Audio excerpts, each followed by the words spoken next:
கும்பகோணத்தில் ஜனவரி 28 மாலை 4 மணிக்கு சமுதாயம் சங்கமிக்கும். சமுதாயத்தின் கோரிக்கைகளை நிறைவேற்றி மாண்புமிகு தமிழகத்தின் முதல்வர் மு.க. ஸ்டாலின் அவர்கள் பங்கேற்று சிறப்புரை ஆற்றுகின்றார். மஹல்லா ஜமாத்தின் மாண்பை காத்து உரிமைகளை வென்றெடுக்க கும்பகோணம் நோக்கி அணி திரண்டு வாருங்கள். அழைக்கின்றார் நம் தேசிய தலைவர் பேராசிரியர் காதர் மொஹைதீன்.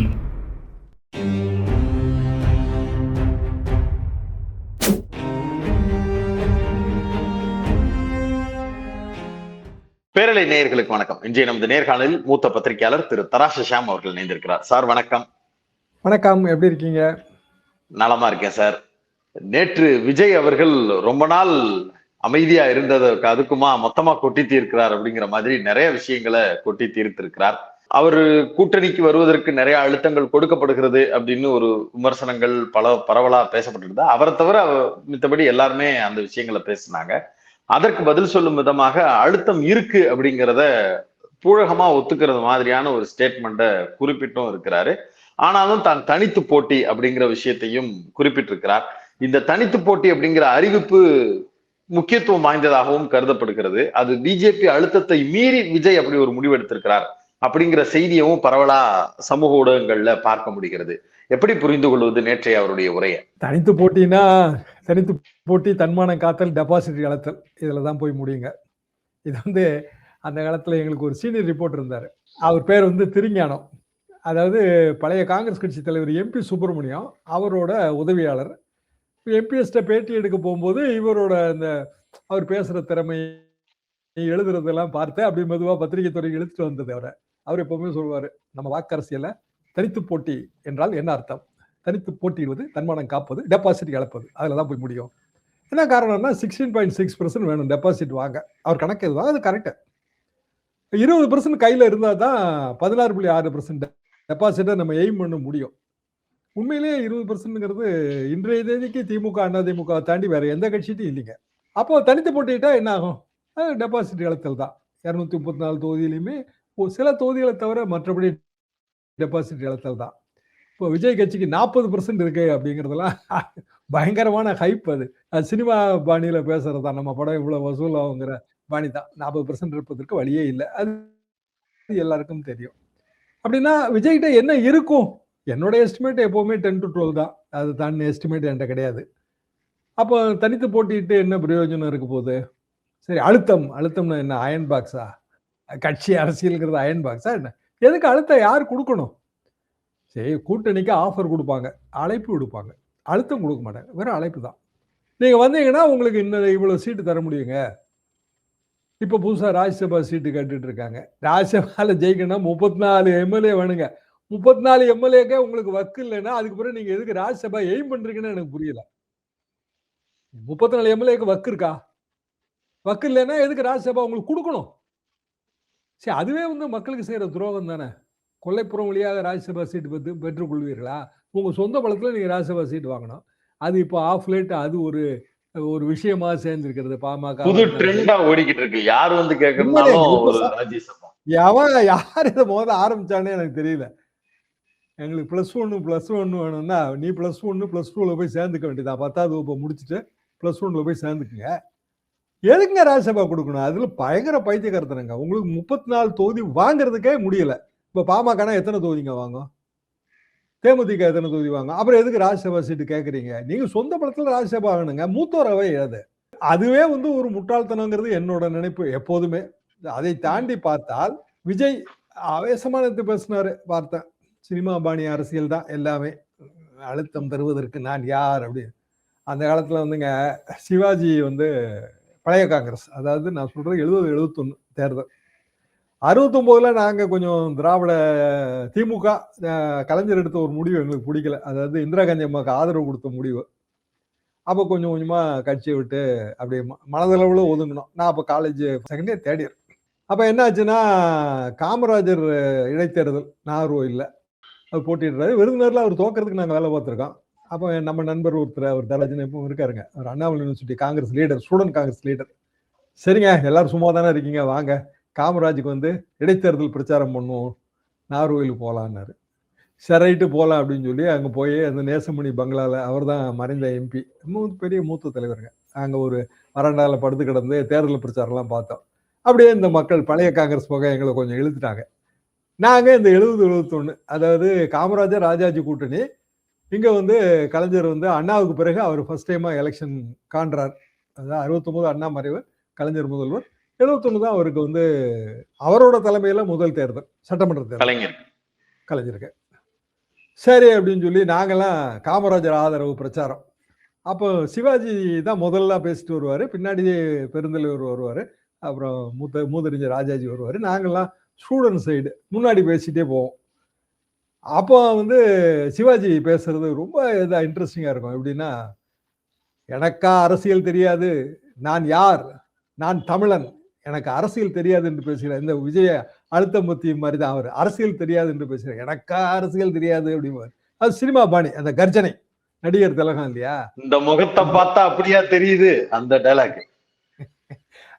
கடைசியில் அரசியல் தெரியாதுன்னு ஆகி போச்சு. அவருக்கும் அரசியல் தெரியல, எங்களுக்கும் அரசியல் தெரியல. திமுக 184 சீட்டு ஜெயிச்சது.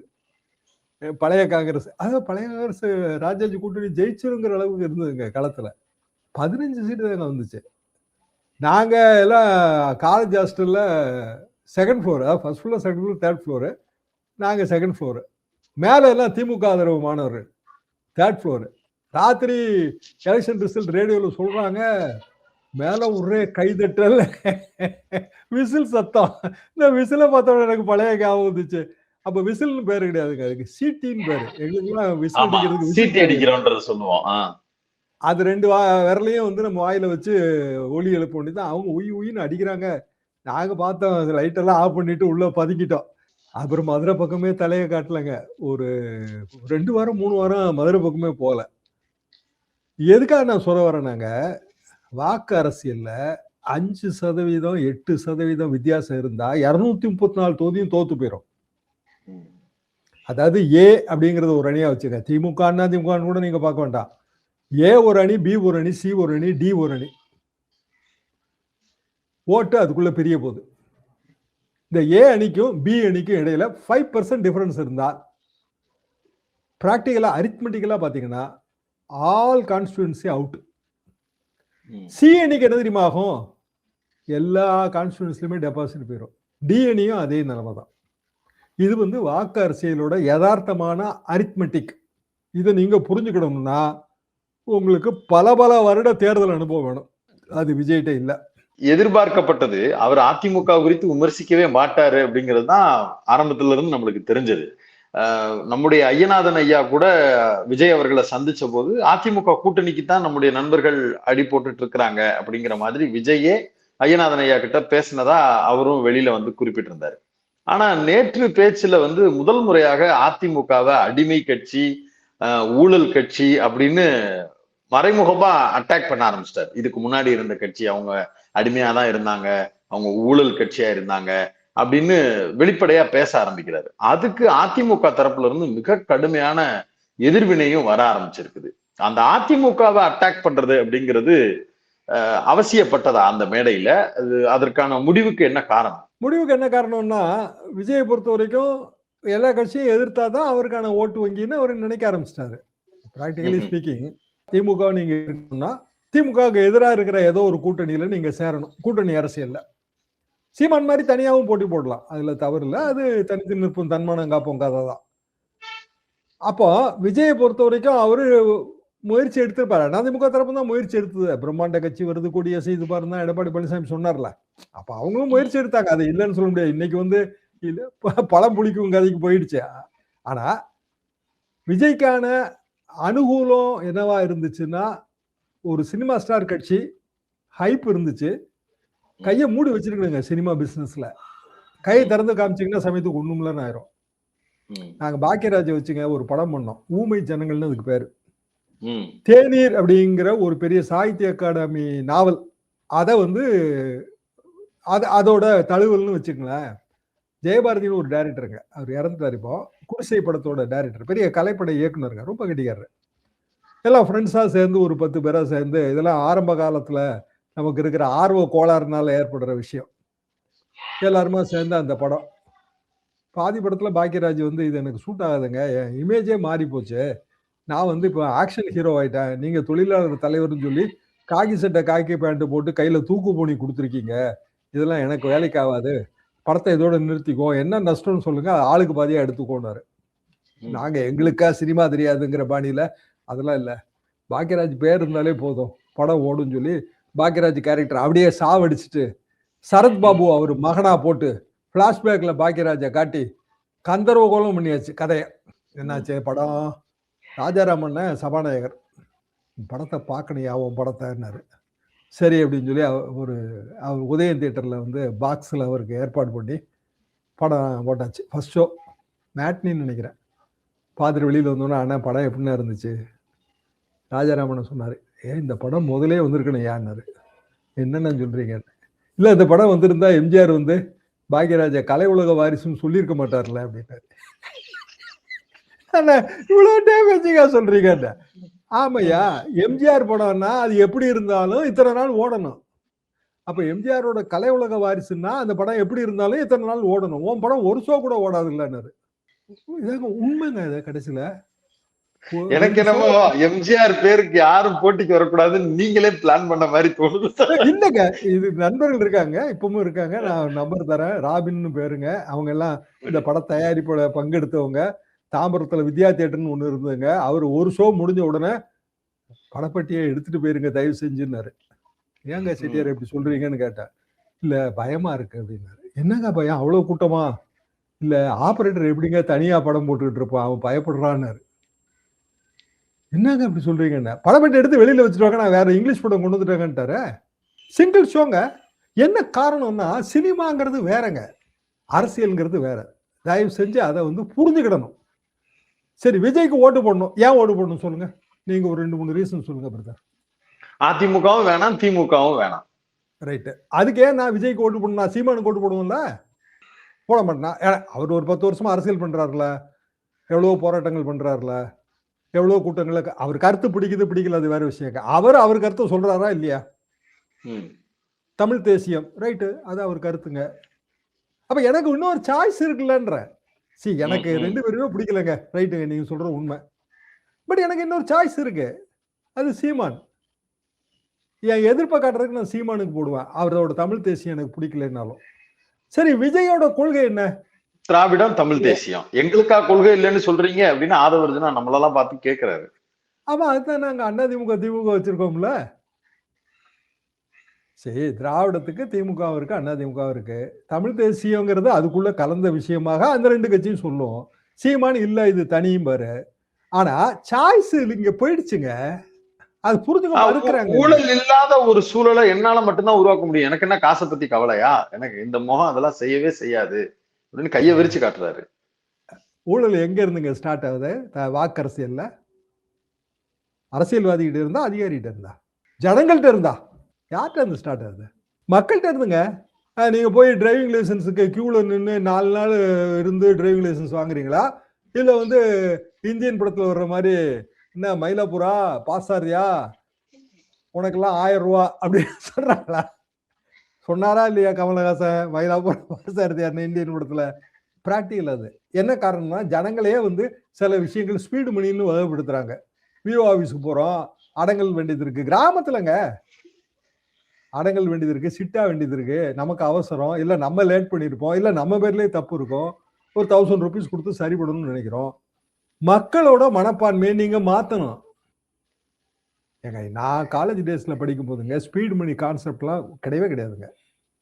ரொட்டீன் கோர்ஸ்ல போகும், அதிகாரிகளும் நியாயமா நடந்துக்குவாங்க.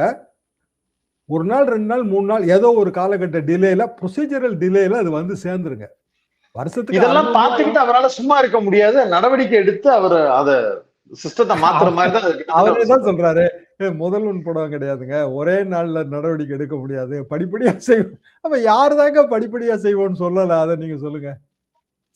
அவரே வந்து பெரிய சொகுசு காரை வாங்கி அதுக்கு வரி கட்டுறதுல விலக்கு கேட்கிற சூழல்ல தானே இருக்கிறாரு.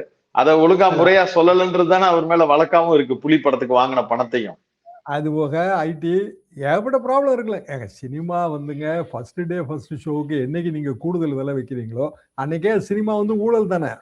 ஒரு காலத்துலங்க தியேட்டருக்காரங்க பிளாக் டிக்கெட்டு அப்படிங்கிறதுங்க விவசாயி படத்துக்கு, காலேஜ் செகண்ட் இயருங்க, விவசாயி படத்துக்கு போறோம், எம்ஜிஆர் படம்.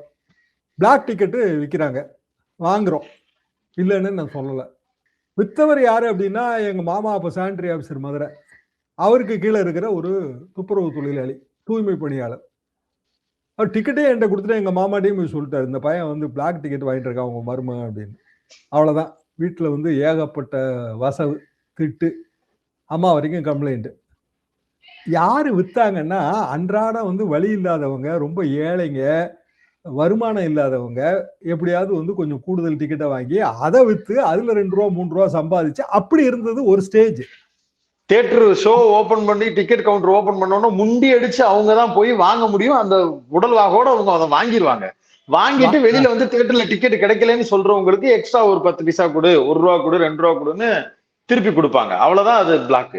1 ரூபா 10 பைசா டிக்கெட்டுங்க அப்போ மதுரை பால்கனி. 1 ரூபா 10 பைசா டிக்கெட்டை 2 ரூபாய்க்கு வித்தாங்க.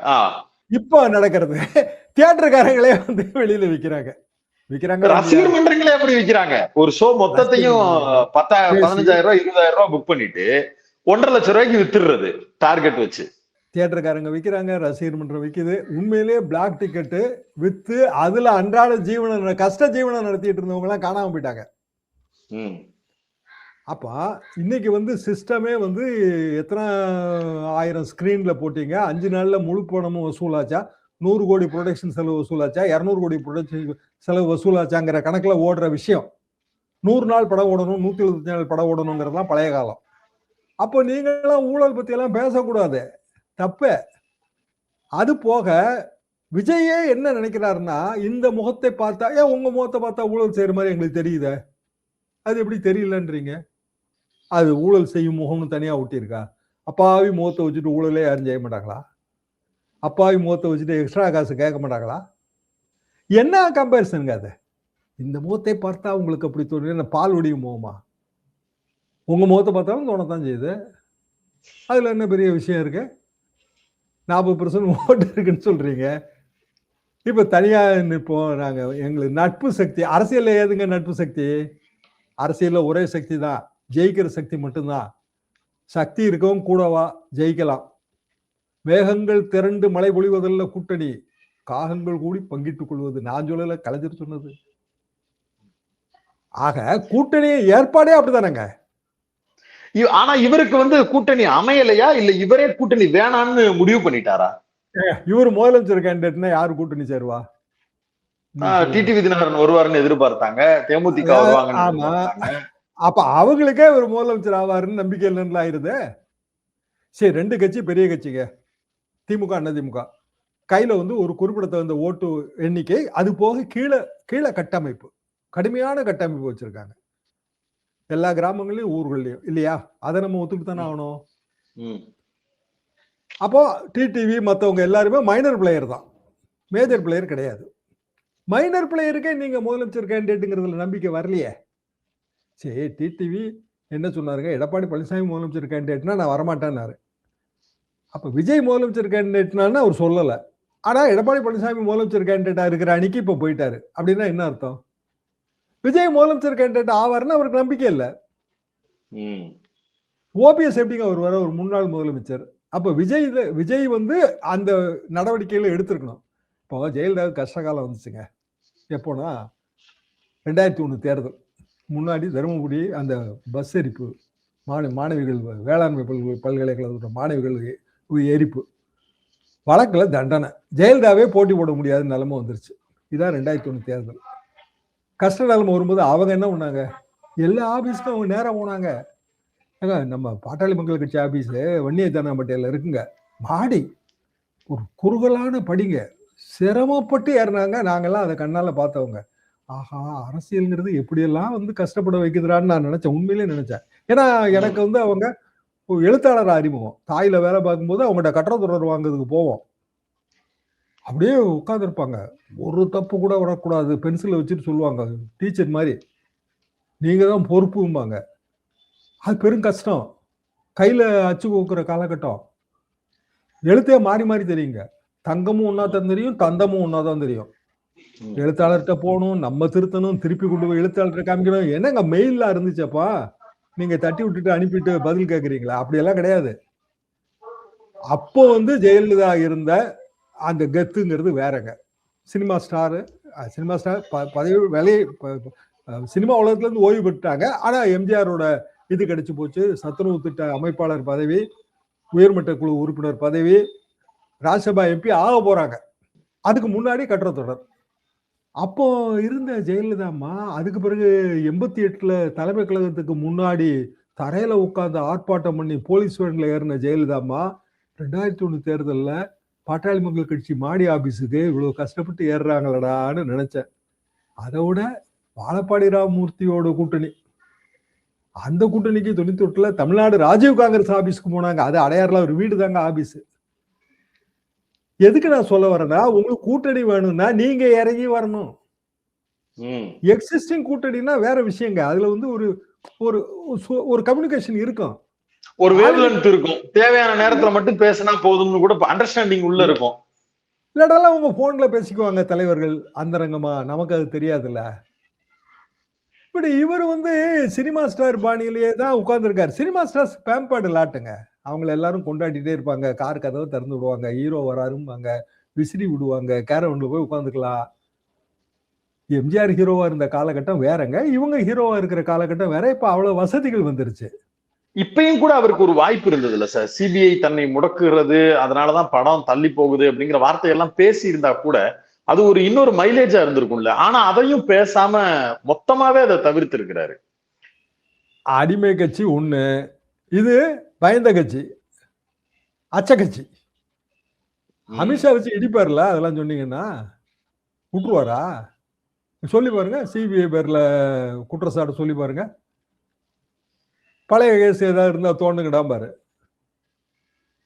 அதெல்லாம் சாத்தியம் இல்லைங்க. அப்போ விஜய் எதுக்கிறதுக்கு அதெல்லாம் சாத்தியம் இல்லைங்கிறீங்க. விஜய் எதுக்கவே முடியாது. அவரோட அலமாரியில் எத்தனை ஆயிரம் எலும்பு கூடுகள் இருக்குன்னு யாருக்கு தெரியும்? டெல்லிக்கு தெரியும்.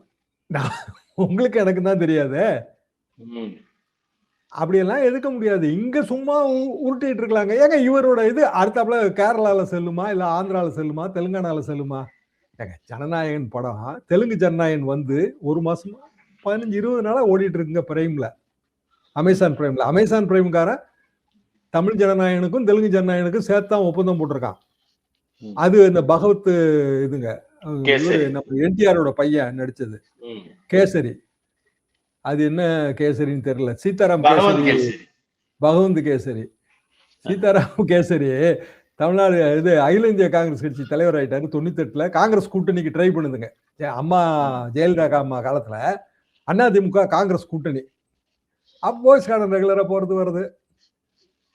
இந்த அம்மா சொல்றாங்க, என்னங்க பேர் இது கேசரின்னு வச்சிருக்காங்க, நம்ம ஊர்ல சொன்னா கேசரியா ஜாங்கிரியான்னு கேட்பாங்களே. நாங்க ஏங்க வாஜ்பாயா பத்தமடப்பாயான்னு கேட்டாங்க ஜெயலலிதாமா. ஆமா, அறிக்கை இருக்கு. சரி, அது வேற விஷயம். I don't seek anything, I am only sought after. இதான் ஜெயலலிதா அடிக்கடி சொல்றது. என்னையே தான் தேடி வரணும், நான் ஒன்றும் தேடி போக மாட்டேன். அது வேற. விஜய் அப்படி கிடையாது. அப்போ விஜயோட ப்ராப்ளம் என்ன அப்படின்னா, அவரை பற்றிய மிக உயர்வான எண்ணம். நம்ம பெரிய ஹீரோ, டாப் ஹீரோ, நம்ம வந்து ஓட்டு கேட்டா எல்லாரும் போட்டுருவாங்க, நமக்கு பெரிய ஃபாலோவிங் இருக்கு. தப்பு பண்றாரு. ஒரு முக்கியமான நேர்காணல், பல்வேறு விஷயங்கள் குறித்து பேசி இருக்கிறீங்க. உங்களுடைய நேரத்துக்கும் கருத்துக்களுக்கும் மிக்க நன்றி சார்.